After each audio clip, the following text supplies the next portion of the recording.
कर्दम ऋषि बहुत तपस्या कर रहे थे।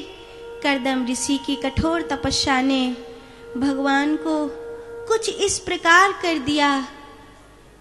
इतना घोर तप भी कोई कर सकता है? तो ठाकुर जी की आंख में आंसू आ गए। जब भगवान की आंख में आंसू आया तो वहां एक सरोवर जन्म लिया। उसका नाम हुआ बिंदु सरोवर। वो कुछ नहीं मांगते थे भगवान से, लेकिन कुछ तो मांगो, कुछ कहो। प्रभु, मैं आपको अपने पुत्र के रूप में देखना चाहता हूं। ये कैसा वरदान है? तथास्तु। भगवान ने कहा तथास्तु। कर्दम ऋषि की आंखों में प्रेम उतर आया। जगत का पिता मेरे लिए पुत्र बनकर आएगा। मैं ब्रह्म का पिता कहलाऊंगा। राजी हो गए। विवाह करने की इच्छा हुई। मनु शत्रुपा ने अपनी कन्या देवहूति का विवाह उनके साथ किया। ध्यान में बैठे थे, प्रभु की छवि याद आ रही थी। लगा कुछ समय बीता है, लेकिन जब आंख खोली तो धरती पर 40 वर्ष बीत गए थे। एक बुढ़िया अम्मा झोपड़ी में बैठी थी। कौन है आप? मेरे स्वामी मुझे भूल गए। नाथ, आज से 40 वर्ष पहले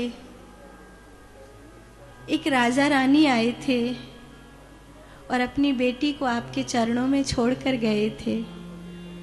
मैं वही हूं। अहो देवहूति, कितना समय हुआ मुझे? भगवान, 40 वर्ष।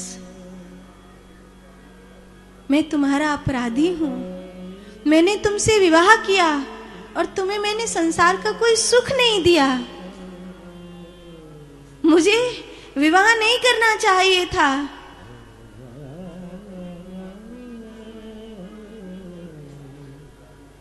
देवहूति ने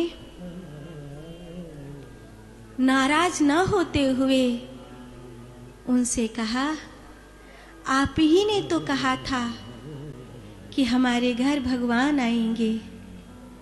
अगर हमारे घर भगवान आएंगे तो ये तपस्या मेरे लिए जरूरी थी, पर मैंने आपका इंतजार किया है। मुझे कुछ नहीं आता। आपने मुझे ये भी नहीं बताया कि मुझे करना क्या है। मेरे 40 वर्ष केवल इसी इंतजार में बीते हैं कि कब आपकी आंख खुलेगी। आपके तपस्या में बैठे हुए शरीर को सुरक्षित रखना मेरा धर्म बन गया था। बाकी कोई साधना, कोई जप, कोई पूजा, कोई ध्यान, ऐसा तो कुछ भी नहीं है मेरे जीवन में। क्या सचमुच मेरे जीवन में भगवान आएंगे? क्या मैं उस लायक हूं? कर्दम ऋषि ने गृहस्थ बसाया। एक ऐसे घर का निर्माण किया जिसमें सभी सुख है। उस घर में सब सुख है। सुख तो सब है, लेकिन सुख निधान नहीं आए, परमात्मा नहीं आए। कर्दम ऋषि देखते रह गए। एक एक करके 9 कन्याओं ने जन्म लिया। सबसे बड़ी हुई कला, जो मरीचि ऋषि को ब्याही गई। अरुंधति, जो वशिष्ठ मुनि के वामांग में बैठी। महासती अनुसुईया, जो अत्रि मुनि की भार्या कहलाई। कर्दम ऋषि ने अपनी हवीरभी नाम की कन्या का विवाह पुलस्त्य ऋषि के साथ कर दिया। श्रद्धा नाम की कन्या का विवाह अंगिरा ऋषि के साथ कर दिया। ख्याति नाम की कन्या का विवाह भृगु ऋषि के साथ कर दिया। गति नाम की कन्या का विवाह पुलह ऋषि के साथ कर दिया। क्रिया नाम की कन्या का विवाह कृत ऋषि के साथ कर दिया। और अपनी सबसे छोटी शांति नाम की कन्या का विवाह अथर्व ऋषि के साथ कर दिया। एक दिन कर्दम ऋषि की आंखों में आंसू हैं। देवहूति कहती हैं, मेरा गर्व उस लायक नहीं है कि भगवान आए। आपको तो भगवान ने कहा था कि वो आएंगे, वो नहीं आए, वो नहीं आए। कर्दम देवहूति ने वो सभी सुखों से भरा हुआ घर छोड़ दिया और एक साधारण पर्णकुटी में जाकर के वास करने लगे। वहां समय बीतने लगा।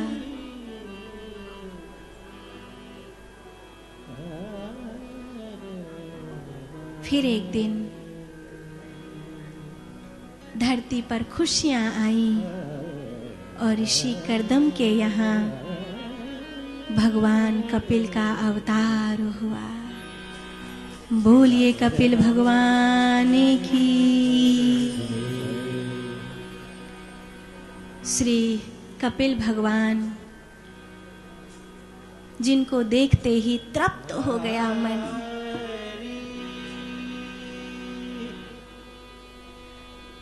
गच्छ कामं मया पृष्ठ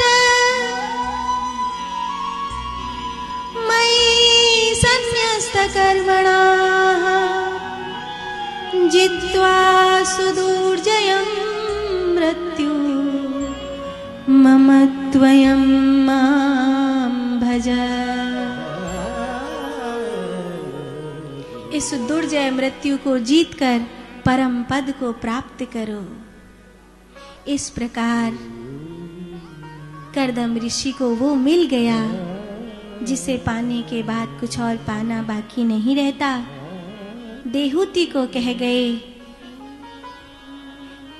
मैं तुझे ब्रह्म ज्ञान का उपदेश न दे सका, मैं तुझे वो न दे सका जिसे पाने के बाद कुछ और पाना बाकी नहीं रहता, पर तेरी गोदी में जो आया है वो साक्षात ब्रह्म है, वो साक्षात ब्रह्म है।